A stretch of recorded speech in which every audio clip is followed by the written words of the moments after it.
महाराष्ट्र अभिमान न्यूजपेपरचे संपादक शालिक पाटील, संचालित महाराष्ट्र अभिमान। अंबरनाथ मोरवली येथील MIDC परिसरातील कंपनीतून गॅस गळती झाल्यामुळे बी केबिन रोडवरील हरिओम पार्क निसर्ग ग्रीन भागातील सोसायट्यांमधील नागरिकांना नाहक त्रास सहन करावा लागत आहे।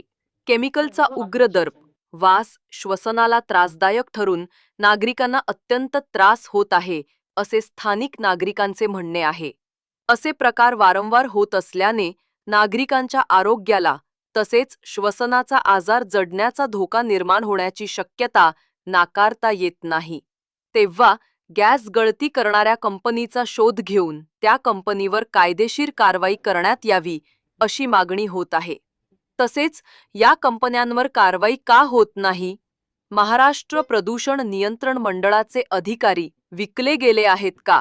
असा संतप्त सवाल नागरिकांना पडला आहे।